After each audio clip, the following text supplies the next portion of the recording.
ఇప్పుడే country delight యాప్ని download చేసుకోండి. Download the country delight app now. శ్రీమాత్రే నమః గురుగారు. శ్రీమాత్రే నమః. నవదుర్గల్లో 8వ అవతారం విశిష్టత గురించి తెలియజేయండి. అష్టమ అవతారము అమ్మవారికి సంబంధించి మహాగౌరి అవతారము. మనకు సర్వమంగళ మాంగళ్యే శివే సర్వార్థదాదికే శరణ్యే త్ర్యంబకే గౌరీ నారాయణి నమోస్తుతే అని చెప్పి మనం కొలుస్తాం.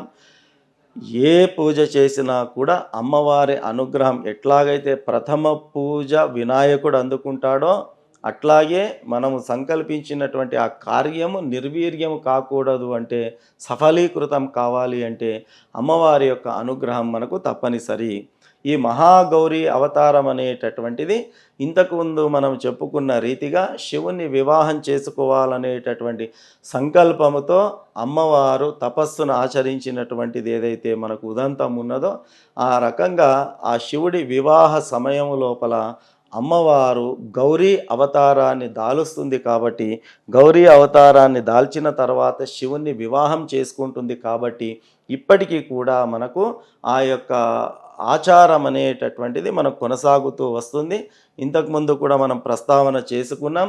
ఎవరు కూడా వివాహం చేసుకోవాలంటే కూడా ఆ మాతృమూర్తి వివాహ సమయంలో మొట్టమొదటగా గౌరీ పూజ చేసిన తర్వాతనే ఆ యొక్క కళ్యాణ వేదికపైకి ఆ పెళ్లి కూతురు వెళ్ళడం అనేటటువంటిది మనకు ఆచారంగా ఉన్నది. గౌరీ పూజ లేకుండగా వివాహ ప్రక్రియ ప్రారంభమయ్యే అవకాశమే లేదు. ఎందుకొరకు అంటే మనకు సౌభాగ్యాన్ని అందించేటటువంటిది అమ్మవారు కాబట్టి, ప్రత్యేకించి మనం శ్రావణ మాసంలో కూడా మనం గమనించినట్టయితే వివాహమైనటువంటి కొత్తగా పెళ్ళైనటువంటి స్త్రీలు ఎవరైతే ఉంటారో వాళ్లకు మంగళ గౌరీ వ్రతం అనేటటువంటిది ఆచరింపచేయడం జరుగుతుంది. వివాహమైన సంవత్సరం నుంచి మొదలుకొని 5 సంవత్సరాల దాకా వాళ్ళు క్రమం తప్పకుండా ఈ 5 సంవత్సరాలు కూడా ప్రతి సంవత్సరము గౌరీ అమ్మవారిని మంగళ గౌరీగా పూజించుకోవడం జరుగుతుంది. శ్రావణ మాసంలో మంగళవారం రోజు ఈ గౌరీ వ్రతాన్ని ఆచరించడం అనేటటువంటిది దానికి ప్రధానంగా వివాహము, తర్వాత సౌభాగ్యము, సంతానము మూడింటిని కూడా అనుగ్రహం చేసేటటువంటిది ఆ తల్లి కాబట్టి మహాగౌరి అనేటటువంటి అమ్మవారు మనకు వివాహంతో పాటు సౌభాగ్యంతో పాటు సంతానాన్ని కూడా అనుగ్రహిస్తుంది. సకల సౌభాగ్యాలను అందించేటటువంటి తల్లి కాబట్టి మహాగౌరి అవతారం అత్యంత విశేషమైనటువంటిది.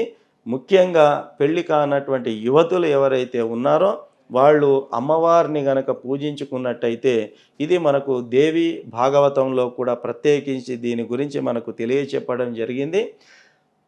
ప్రతి అమ్మాయికి కూడా తనకంటూ కళలు ఉంటాయి. అంటే ఇలాంటి అబ్బాయే ఉండాలా, ఇట్లాగే ఉండాలా, ఇలాంటి సౌందర్యవంతుడై ఉండాలా, ఇలాంటి గుణాలు ఉండాలా, ఇలాంటి తగినవాడు ఉండాలా అని చెప్పి మనసులో కోరుకోవడం జరుగుతుంది. అట్లాగే అబ్బాయి కూడా ఇలాంటి ఆలోచనలతో ఉంటాడు. కాబట్టి మన మనస్సులో మనం ఎలాంటి వారిని తలుస్తున్నామో, మన మనస్సులో ఎలాంటి వారిని కొలుచుకుంటున్నామో, మన మనస్సులో మనకు మధువాడేటటువంటి వాడు లేదా అమ్మాయి లేదా అబ్బాయి ఎలా ఉండాలి అని చెప్పి మనం అనుకుంటున్నామో, అచ్చుగా అలాంటి సంకల్పం నెరవేరాలి అంటే అది మహాగౌరి అమ్మవారి యొక్క అనుగ్రహం చేత సాధ్యమవుతుంది. కాబట్టి ఈ నవరాత్రుల్లో ఇది ఒక గొప్ప అవకాశము. అలాంటి యువతులు కానీ యువకులు కానీ అమ్మవారి యొక్క పూజను, మహాగౌరి యొక్క పూజను చేసుకొని అమ్మవారి అనుగ్రహానికి పాత్రలు కావచ్చు. గురుగారు, ఇప్పుడు మండపాల దగ్గర కానీ ఇంట్లో కానీ నవరాత్రులు చేసేవాళ్ళు ఖచ్చితంగా హరిద్ర వినాయకుడిని కానీ గౌరమ్మని కానీ పెడుతూ ఉంటారు కదా. అది ఏ రోజు కదిలియాలి, కదిలించి ఏం చేయాలి? అంటే మామూలుగా మనకు నవరాత్రుల లోపల ఒకరొకరి ఆచారం ఒక రకంగా ఉంటుంది. ఈసారి మనకు 11 రోజులు వచ్చాయి. మామూలుగా అయితే 9 రోజులు మనకు నవరాత్రులు ఉండి 10వ రోజు పండుగ ఉంటుంది. ఈసారి 10 రోజులు మనకు ఈ ఉత్సవాలు వచ్చి 11వ రోజు మనకు పండుగ రావడం జరిగింది. మామూలుగా అయితే 11 రోజులు కూడా ఈ నియమాలను పాటించాలి. మనము అమ్మవారిని పూజించుకునేది ఇవన్నీ కూడా. అయితే మీరు విసర్జన ఎప్పుడు చేయాలా, ఎప్పుడు కదిలించాలా అనేటటువంటి అది మన సంకల్పం పైన ఆధారపడి ఉంటుంది. నవరాత్రుల సంకల్పం పూర్తిగా ఉన్నట్టయితే మొత్తం 9 రోజులు పూర్తి అయిపోయిన తర్వాత, అంటే ఈసారి 10 రోజులు వచ్చింది కాబట్టి 10 రోజులు కూడా మొత్తం పూర్తయి పండుగను కూడా పూర్తి చేసుకున్న తర్వాతనే మనం విసర్జన చేయడం అనేటటువంటిది జరుగుతుంది. అయితే కొందరు 11 రోజులు పూర్తిగా చేసుకునే అవకాశం ఉండదు కాబట్టి మన శాస్త్రంలో దానికి త్రిరాత్రి దీక్ష, పంచరాత్రి దీక్ష, సప్తరాత్రి దీక్ష, నవరాత్రి దీక్ష అనేటటువంటి విధానాలు మనకు చెప్పడం జరిగింది. మామూలుగా కొందరు 3 రోజులు మాత్రమే ఈ యొక్క పూజా వ్రతాలు ఇవన్నీ కూడా ఆచరిస్తారు నవరాత్రులు. ఈ 3 రోజులు చేసేటటువంటి వాళ్ళు ఏదైతే ఉన్నారో వాళ్ళు సప్తమి తిథి ప్రారంభం చేసి సప్తమి, అష్టమి, నవమి ఈ 3 రోజులు పూజించుకొని దశమి రోజు అంటే పండుగ రోజు 4వ రోజు వచ్చే రకంగా వారు పూజా క్రతువులు అన్నీ కూడా చేసుకొని వాళ్ళు విసర్జన అనేటటువంటిది చేసుకోవచ్చు. అట్లాగే త్రిరాత్రి, పంచరాత్రి అంటే 5 రాత్రులు చేసేవాళ్ళు, సప్తరాత్రి, నవరాత్రి అంటే మొత్తానికి చేసేటటువంటి వాళ్ళు. ఇది వాళ్ళ కులాచారము అని అంటాము. కొందరు ఇళ్లల్లో కేవలం 3 రోజులే ఉంటుంది దీక్షా నియమం, కొందరు ఇళ్లల్లో 9 రోజులు ఉంటుంది. అట్లాగా వెనకటి నుంచి పెద్దలు ఎలాంటి పద్ధతిని అయితే ఆచరించుకుంటూ వచ్చారో ఆ రకంగా ఆ ప్రాంతాచారము, కులాచారము, వంశాచారం అని చెప్పి మన శాస్త్రంలో మనకు చెప్పారు. ఆ రకంగా ముందు నుంచి ఎట్లాగా ఉందో ఆ దాన్ని మనం చేయాలి.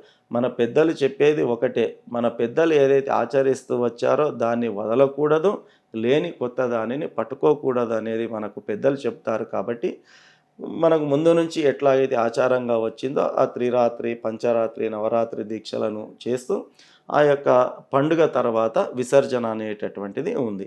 విసర్జన అనేటటువంటిది దసరా రోజే సూర్యాస్తమయం కంటే ముందే దశమి తిథి ఉన్న సందర్భంలోనే ఈ విసర్జన అనేటటువంటిది మనం చేయాల్సి ఉంటుంది. మామూలుగా అందరూ కూడా ఏం చేస్తారంటే పండుగ రోజు కదిలించకూడదు అనేటటువంటి ఒక ఉద్దేశంతో దసరా తర్వాత మరుసటి రోజు చేస్తూ ఉంటారు. అట్లాగే ఇప్పుడు ఎట్లయితే వినాయక విగ్రహాలను స్థాపన చేస్తున్నారో అట్లాగే అమ్మవారి విగ్రహాలను కూడా పెట్టడం అనేది ఇప్పుడు ఒక ఆనవాయితీగా ఫ్యాషన్గా వచ్చేసింది. అట్లాంటి వాళ్ళు కూడా చాలామంది ఏం చేస్తుంటారంటే పండుగ రోజు అమ్మవారిని నిమజ్జనం చెయ్యరు, మరుసటి రోజు చేస్తారు. కానీ మన శాస్త్రం లోపల మనకు పాడ్యమి తిథి ఏదైతే ఉంటుందో ఘటస్థాపన అని చెప్పడం జరుగుతుంది. కలశ స్థాపన, ఆ ఘటస్థాపన చేసుకున్నప్పటి నుంచి పూజ ప్రారంభం చేస్తే నవరాత్రులు పూర్తయ్యే వరకు చేసుకొని విజయదశమి రోజే నిమజ్జనం చేయాలి అనేది మనకు శాస్త్రంలో ప్రమాణ గ్రంథాలు మనకు తెలియచేస్తున్నాయి. కాబట్టి అమ్మవారి నిమజ్జనమైన, గణపతి ఉద్వాసన అయినా లేదా హరిద్ర ఉద్వాసన అయినా ఇవన్నీ కూడా దసరా రోజు సూర్యాస్తమయం లోపే ఇవన్నీ కూడా పూర్తి చేసుకోవాలి. నిమజ్జనం చేసేలా గురుగారు అందరు తీసుకుంటాం కదా? అవునండి, మనం అందరూ కూడా ప్రసాదంగా స్వీకరించిన తర్వాత మిగిలినది ఏదన్నా ఉంటే కూడా మనము గంగా సన్నిధిలో సమర్పణ చేసుకోవాలి. చాలా సంతోషం గురుగారు. శ్రీమాత్రే నమః.